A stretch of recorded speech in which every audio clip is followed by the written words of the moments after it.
Hello there. Welcome, everybody. Thank you for being here. You're making a good decision. Get yourself ready with a notebook, a pencil, or a pen. Anything you want to write with is fine. You might want to leave yourself some space just to sketch this little graph. It's not too complicated, and the points are labeled fairly well. This is math from the void. Math coming at you pretty much out of nowhere. Today we got this problem from the 2005 BC exam. If you're an AB student, do not be scared. Fear not. This problem is very approachable by an AB student as well. So give yourself a moment to look at the question, see if you can solve it. As usual, give yourself about 10 to 12 minutes. This is on the easier side because there's a nice graph provided. And then when you're ready, you can proceed forward in time because here we go. A car is traveling on a straight road. Here is the velocity given. This graph here is the velocity in meters per second. We have a couple of nice points here, over time, of course. We have 4, 20 and 16, 20. And then these are just straight line segments which connect to the x-axis. Or I guess the t-axis in this case. Okay, first is to find... Oh, this is from 0 to 24, by the way. First is to find the integral from 0 to 24 of vt. And we need to explain the meaning. So the way that we calculate this is with the fundamental theorem of calculus. This is going to represent, since v of t is the same as x prime of t, then the integral from 0 to 24 of vt is simply the integral of x prime, which is just going to give us x of 24 minus x of 0, which is the displacement.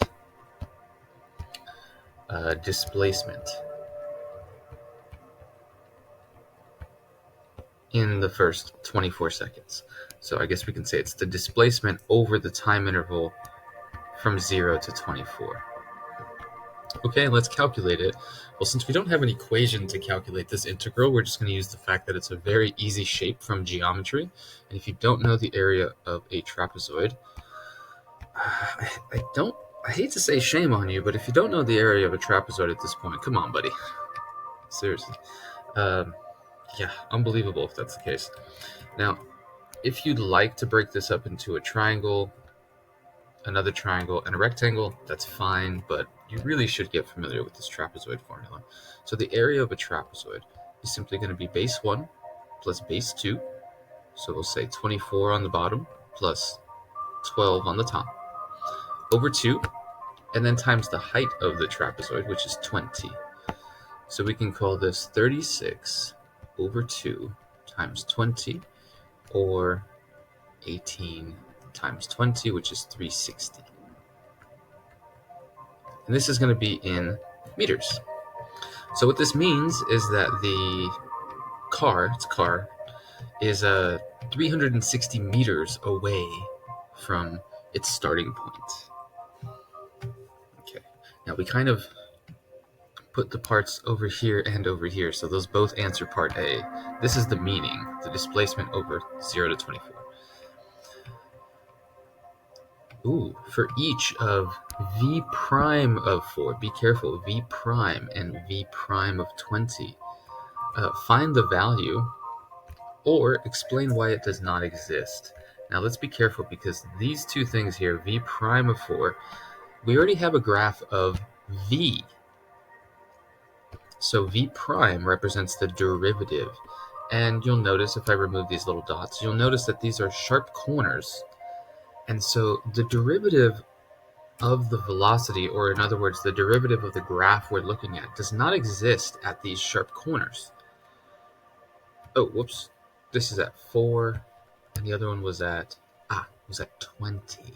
So that's time equals 20. So that would be like right here. Okay. So we're going to do two separate things. For v prime of 4, we're going to say does not exist. And the reason why, technically the reason why, is because we're going to go back to the old school definitions here. The limit as t goes to 4 from the left of v prime does not equal the limit as t goes to 4 from the right of v prime. And basically what that means is that like the slope on the left does not equal the slope on the right. Therefore, it's not smooth, which we can see clearly on the graph. It's not smooth. This has a slope of something, and then this has a slope of 0. And because that doesn't smoothly transition to 0, we know that it does not exist. Now let's look at v prime of 20. This definitely does exist. What is the slope here? Well, if we use these 2 points, 16, 20, and this other point that isn't explicitly listed, 24, 0, then we can find out the slope of this line. So we're going to say v prime of 20 is equal to, since this is a line segment, it has the same exact slope the whole time, so I can use any points on the line segment to determine the slope. That's going to be 0 minus 20 over 24 minus 16, which is going to give us negative 20 over 8, which reduces to negative 5 over 2. Okay, so that is v prime of 20. Got it? And this is dne. Now we want to say negative 5 over 2 meters per second squared. It does ask for units of measurement. Indicate units of measure. That means that we have to be specific. If the velocity is meters per second, then the acceleration is meters per second, or we can just call it meters per second squared. Okay, great. Let a of t be the car's acceleration. So now they want to know about this. They called it v prime in part B, and they're calling it acceleration in part C. It's the same thing, guys. Acceleration is the derivative of velocity. For 0 to 24, write a piecewise defined function. Well, that's pretty easy. We already have the slope of this line here. So let's just take the time to break this down into pieces. So if we look at the slopes here, we say a of t, it's going to be a piecewise function. It's broken into 3 pieces. The first piece is from 0 to 4. And then the second piece is from 4 to 16. Oops. Of course, 4 is less than 16. 4 less than t less than 16. So basically t is between 4 and 16. And then we have a separate line segment from 16 to 24. So we just have to figure out what that is. The one in the middle is pretty easy. It's just a value of 20 constantly. That's just... Oh, sorry.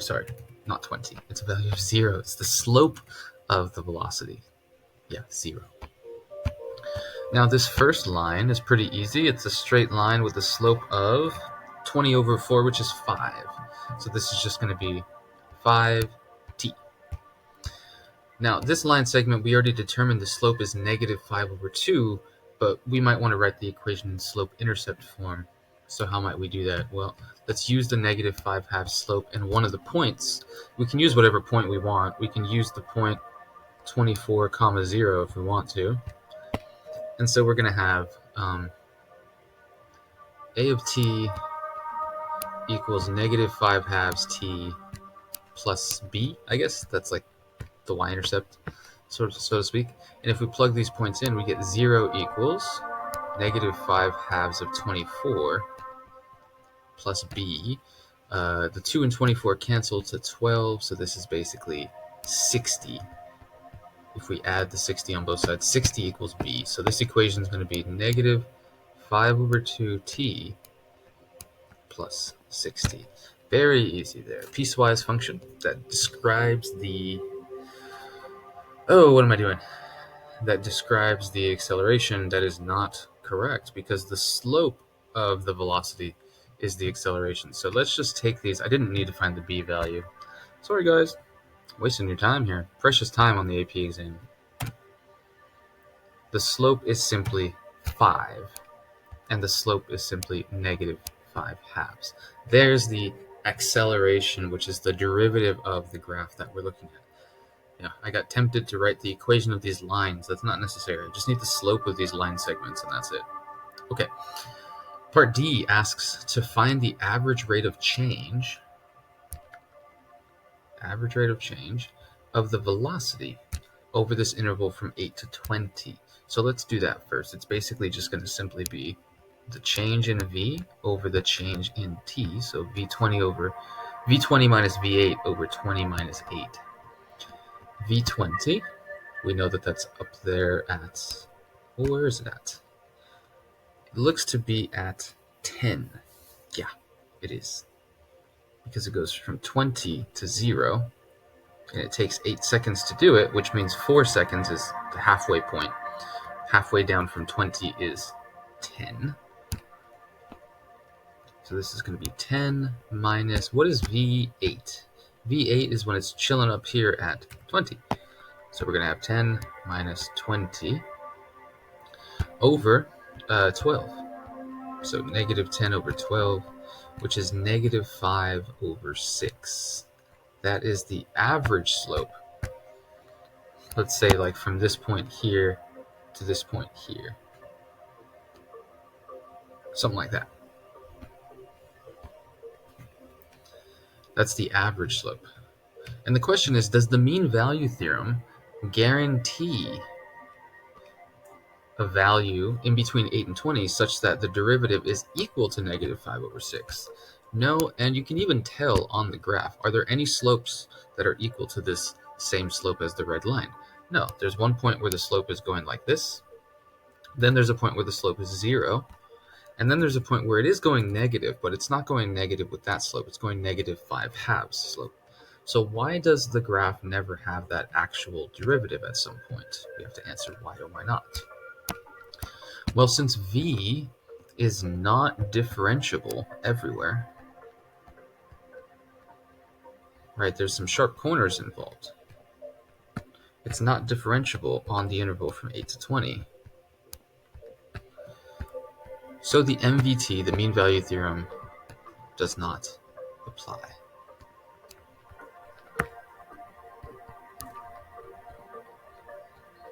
Okay. That's why we're not guaranteed to get a value where the derivative is equal to that average rate of change. Well, a couple things to say here is that they're giving you the velocity, so you have to be very careful in answering the questions, like I was not in part C. I had to catch myself a couple times. Giving you the velocity means what? Means that if you take the derivative, you're at the acceleration, and if you take an integral, you're looking at position and displacement. So keep that in mind. Another thing to keep in mind here is that v prime, which is the slope on the graph, because they give us the graph of v, or the derivative of the graph, same thing, slope of the graph, derivative of the graph. V prime is the same thing as a of t. So parts B and C make it appear as though maybe a of t and v prime are different. They're the same. Don't get tricked by that. Okay, that's enough blab out of me. I will see you next time in the void.